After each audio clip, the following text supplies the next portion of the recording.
로켓랩 같이 좀 파헤쳐 보겠습니다. 네, 안녕하세요. 이 회사가 예전에는 그냥 작은 로켓만 쏘는 줄 알았는데, 이제는 종합 우주 시스템 기업으로 변하고 있다고 하네요? 그 미래 가치를 결정할 핵심 요인이 뭔지 여러분 자료 보면서 깊이 들어가 보죠.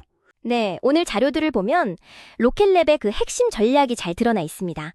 구체적으로 보면 로켓 발사를 하는 발사 서비스, 그리고 위성 부품이나 시스템을 다루는 우주 시스템, 이 두 가지 축을 중심으로 어떻게 보면 위험 관리도 하고 또 성장도 하려는 건지 거기에 초점을 맞추고 있더라고요. 특히 지금 한창 개발 중인 중형 로켓, 뉴트론, 이게 아주 중요하고요. 또 국방 계약 확보, 이것도 눈에 띄는 부분입니다. 보고서를 보니까 그 사업 모델이 상당히 흥미롭던데요. 그러니까 고위험 고수익일 수 있는 발사 사업의 변동성이 있잖아요. 이걸 좀 마진 높고 안정적인 우주 시스템 사업, 뭐 예를 들면 부품 판매 같은 걸로 상쇄한다. 이런 전략이군요. 네, 맞습니다. 실제로 그 부품 매출이 발사 매출을 넘어선 적도 있다면서요. 그게 바로 이중축 전략의 핵심이라고 할 수 있죠. 지금 시장에서 기대감이 굉장히 높잖아요. 이런 배경에는 바로 이 중형 재사용 로켓 뉴트론의 성공적인 개발, 그리고 또 대규모 정부 계약, 여기에 대한 기대가 깔려 있는 겁니다. 특히 미 국방부와의 계약 같은 경우는 이 상업 시장이 좀 변동성이 클 수 있는데 여기에 대한 아주 강력한 방어막이 될 수 있거든요. 그렇군요. 근데 재무 상태를 보면 계속 순손실 상태네요. 네, 그 점이 중요합니다. 사실 매출 자체는 2분기에 예상을 넘었어요. 괜찮았죠? 근데 손실폭이 커진 건 역시 말씀드린 대로 뉴트론 개발에 어마어마한 R&D 비용이 투입되고 있기 때문입니다. 단기적인 수익성보다는 뉴트론을 제때 뚝 출시하는 걸 최우선으로 삼는 전략이죠. 뭐랄까 투자자들 입장에서는 미래에 거는 베팅이라고 볼 수 있겠네요. 3분기 매출도 작년보다는 한 44.75% 늘 걸로 예상은 되는데 그래도 적자는 당분간 계속될 것 같습니다. 뉴트론 로켓, 이게 왜 그렇게 뭐랄까 게임 체인저가 될 수 있다 이렇게 얘기가 나오는 걸까요? 좀 더 자세히 알려주시죠.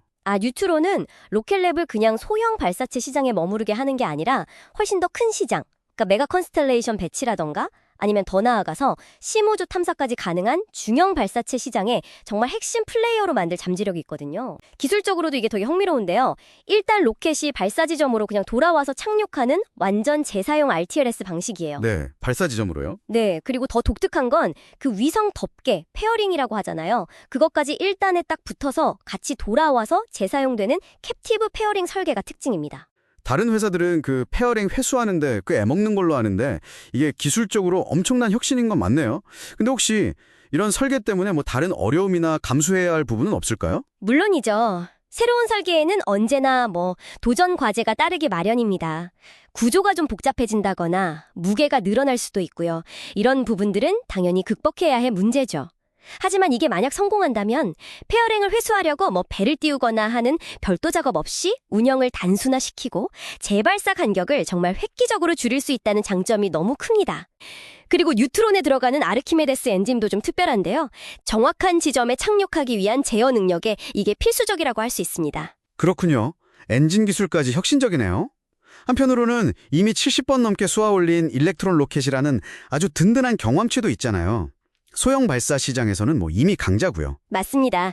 그리고 바다에서 회수해서 재사용하려는 노력이라던가 아니면 하스트같이 특수 임무용으로 변형한 모델 개발하는 걸 보면 기술적으로도 꽤 유연하다는 걸 알 수 있죠. 네네.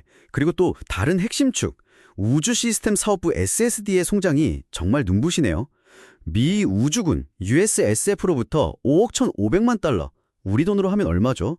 어마어마한 규모의 주계약 업체 계약을 따냈다는 점이 정말 인상 깊습니다. 바로 그 점입니다. 그 계약이 로켓랩을 그냥 부품만 공급하는 회사가 아니라 시스템 전체를 통합하고 책임지는 주계약자로 격상시킨 결정적인 계기가 됐어요. 로켓랩 역사상 단일 계약으로는 최대 규모거든요. 와. 네, 거기다 더해서 최대 56억 달러 규모의 NSSL 페이지 3 레인 1 프로그램. 이게 뭐냐면 미국의 국가안보 위성 발사를 위한 핵심 프로그램인데 여기에 참여할 자격을 얻었다는 것도 중요합니다. 이건 앞으로 장기적이고 안정적인 정부 쪽 매출을 확보할 수 있다는 청신호죠.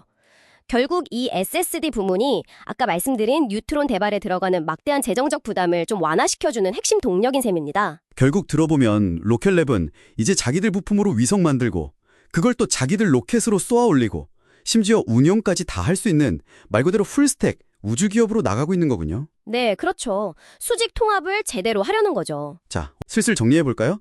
로켓랩은 검증된 일렉트론 발사 서비스와 또 안정적으로 성장하는 우주 시스템 사업, 이걸 발판으로 삼아서 뉴트론이라는 아주 큰 도약을 준비하고 있다. 결국 이 뉴트론의 성공 여부가 이 회사의 미래 가치를 결정짓는 가장 중요한 변수가 될 것 같다. 이렇게 요약할 수 있겠네요. 네, 맞습니다. 현재 로켓랩의 높은 가치 평가는 분명 뉴트론 성공에 대한 기대감을 상당히 반영하고 있다고 봐야 합니다. 그렇기 때문에 개발이 지연되거나 혹시라도 실패한다면 그게 가장 큰 위험 요소겠죠. 하지만 동시에 아까 강조했던 우주 시스템 사업부의 강력한 성장세와 꾸준한 정부 계약 확보가 이 위험을 상당 부분 상쇄시켜주는 중요한 역할을 하고 있습니다. 그래서 단순히 로켓만 쏘는 회사를 넘어서 훨씬 다각화된 방위 및 우주기술 기업으로 진화하고 있는 모습이라고 정리할 수 있겠습니다. 네, 오늘 분석을 통해서 로켓랩의 복잡한 전략, 그리고 잠재력과 위험 요인까지 아주 균형 있게 살펴볼 수 있었습니다.